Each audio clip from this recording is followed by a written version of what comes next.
Hello, brains! Raise your hand if you've ever spent 3 hours scrolling through social media.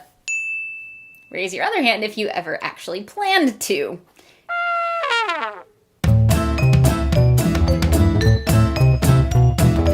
ADHD brains need a lot of stimulation. I explain why in this video, but basically, most of us don't spend hours scrolling through social media because we think that's a great use of our time. We do it because we're looking for the stimulation we need to function. Unfortunately, the quick and easy sources of dopamine we tend to turn to often aren't enough to actually satisfy that need. I had a really great conversation with Eric Tivers about this a couple of weeks ago, and he explained it as trying to fill a bucket with a hole in it. Water's coming into the bucket, but it's also going out of the bucket. So we spend hours scrolling through social media without really enjoying ourselves. Or we hit the pleasure button on the same activity so many times it actually stops being as fun. Or we send way too many texts.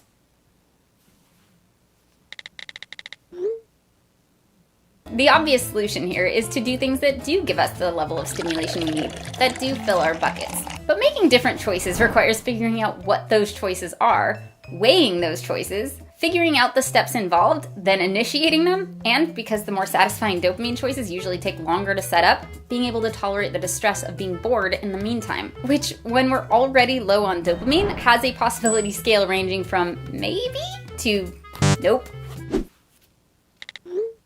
Just like it's really hard to make good food choices when you're already hungry, it's really hard to make good dopamine choices when you're already low on dopamine. One way we can make it easier is to separate the planning from the choosing. Or, as Eric Tivers puts it, don't try to do all the executive functions at the same time. One of the challenges that we come across is that we are looking for something to stimulate ourselves at the time when we need to stimulate ourselves. We can create a dopamine menu or a dopa-menu for things that excite us. So when you're like, I'm so bored, grab the menu. I feel like not doing that is almost like going to the grocery store hungry. Yeah, without a grocery shop, without a list. Right, without a list. Whatever is the fastest, easiest, like, I want you to say now. In case you're thinking, well, yeah, that's easy for him to say. He's a professional. He also has ADHD. And he's very good at entertaining himself.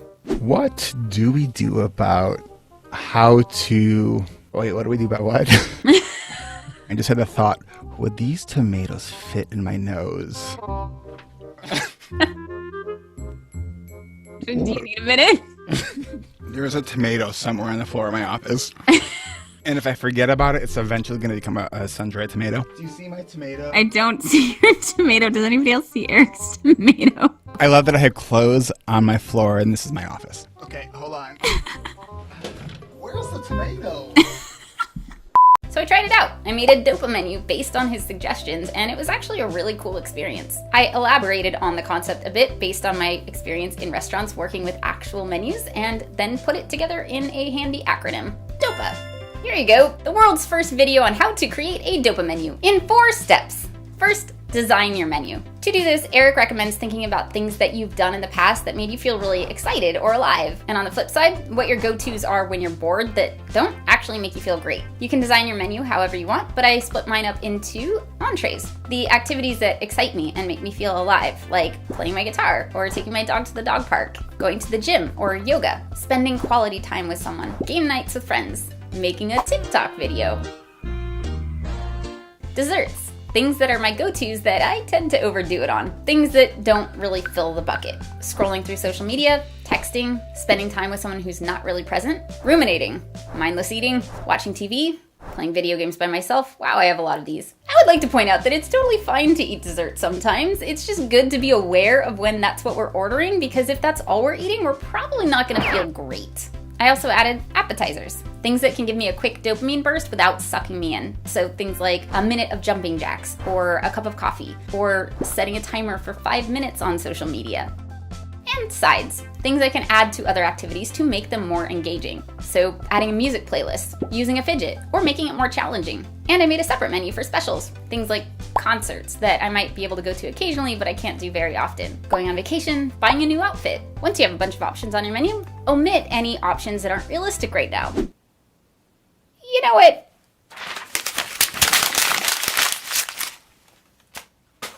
Restaurants take stuff off their menu all the time because it's not in season, or it's too expensive to make, or Nobody's ordering it. So can we. Dog park will have to wait until we can do that again. I will actually never choose write a novel over a post on Twitter. Also, this is not a to-do list. This is a dopa-menu. That one's kind of expensive. It should probably be a special. Oh good, I have specials again.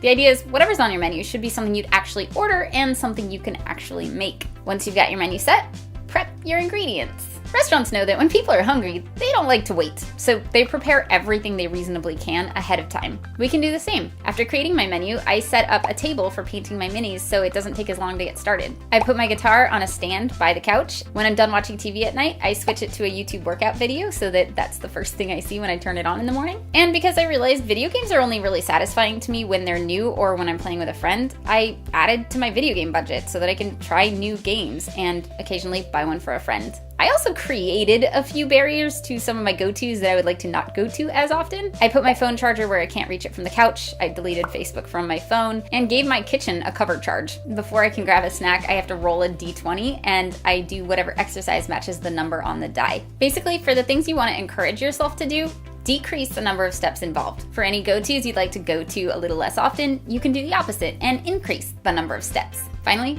advertise your menu. Most menus have enticing descriptions to get you to order the thing. We can do that too. We can also make it pretty or funny and post it where we'll be able to see it when we're bored. I posted one on my coffee table, in my studio, on my fridge, and I made a mini version for the lock screen of my phone. Now when I pick up my phone, I can see what my other options are. If you're not sure what to choose, there are even websites with random choice generators. Just put in all your options and it will pick one for you. This isn't to say that suddenly we're gonna make all different choices, or even that we should. There's something to be said for familiarity, especially when we're going through a crisis. But by preparing a menu in advance, we'll have more options available to us when we need them. Of course, if nothing seems fun, Eric has a different piece of advice for that. What do we do if nothing feels enjoyable? Call your doctor.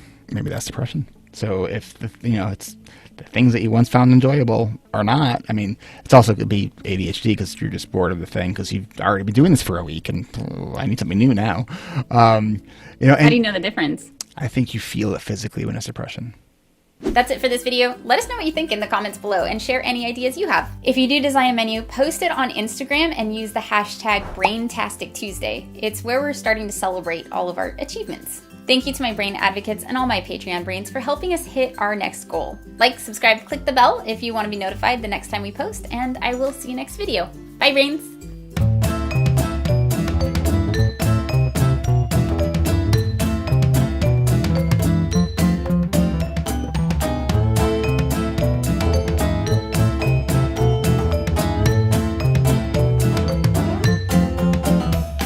But did he ever find the tomato?